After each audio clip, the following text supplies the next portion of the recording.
if I came back in this room in 2 years, what has to have happened for my life to be extraordinary? In other words, to reframe it, if I said to you, Diego, you and I are meeting in 2024, November of 2024. If you and I were to say to you, Diego, how have the last 2 years been?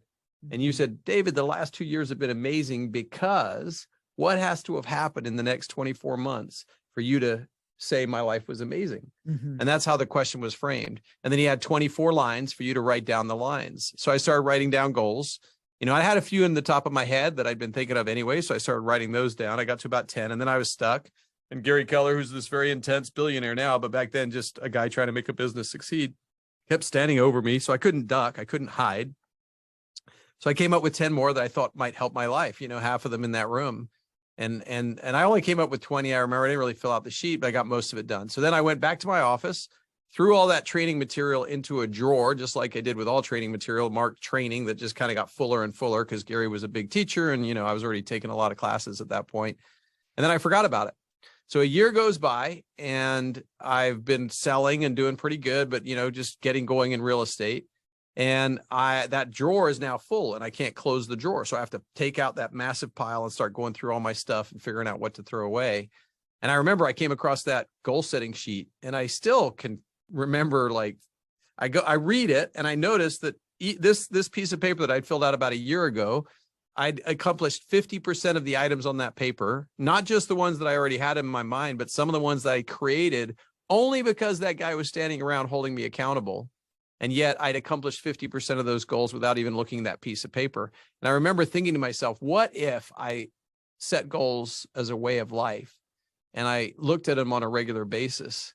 And then I realized, like, goal setting is like having a magic lamp with a genie in it. You just rub the lamp, the genie shows up and says, what wish would you like to achieve?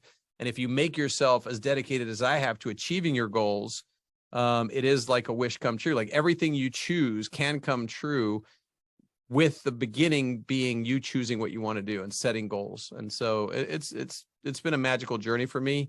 And I've just layered on accountability and process into that. But that one moment was extraordinary for me. And what's been interesting too is as you've gone through that exercise, you've then have been the person that have reviewed your goals 52 times, like either every single week, right? And one of the things that we're going to be sharing here is going to be the one sheet, and we'll get into that afterwards. But one of the things that I want you to talk about too is the difference between like air game and ground game, because I feel like that's one of the things that you've taught me. And guys, too, one of the crazy things was I met Osborne when I was 23 years old. I met him at an event with GoBundance where you had to be a millionaire to be part of this group. And at that point, my net worth was $25,000. And after meeting David, he's been one of my mentors, as I said, and a lot of the stuff that I have implemented in my life has been because of the things that he's taught me. And one of the things is reviewing your goals weekly or even on the daily, and how to create the goals in a purposeful way. And we'll be talking about that too. But on the air game and ground game, that's something that I began to look at my life from not just being on the ground like every single day on the working mode, but seeing it from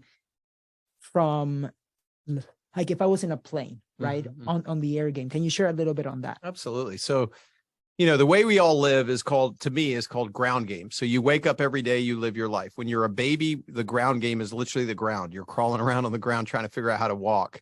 And then you go to school, maybe like me, you move a bunch of times because you're a military family, and it's all ground game. You get to a new school, you're trying to get to know people, you're trying to fit in, you try not to piss off the teachers, you're trying to, you know, do what you need to do to survive in this environment. That's how most people live their entire lives. That's it. They're in ground game mode. They get a job, they become a UPS delivery guy, or they become a dentist, or whatever they become. Maybe their dad was a dentist, so they become a dentist. Maybe if I joined the Army like my dad, just ground game, moving your way through life that way, right? And you don't really think about your life. Air game to me is popping out of your life, you know, looking down on it like you're a satellite, looking down over the landscape of your life and saying what's working and what's not working. Air game is coming out of your life to look down on it and saying, in the horizon of my life, what would I like to improve? What wouldn't I like to improve? And just journaling about that, writing it down, taking a piece of paper. It doesn't have to be formal. Just write down, okay, I'm a little overweight. I'd like to lose some weight, or I'm a little poor. I'd like to make some more money, or I'd like to have a relationship in my life, or all these little things. And you just write them down, and that's air game. And I think 90% of people live unconsciously. And if you would just use the air game method once a week, like 1 hour a week, or even if it was 1 hour a month, you'd be like 12 hours ahead of most human beings, or 52 hours ahead of most human beings,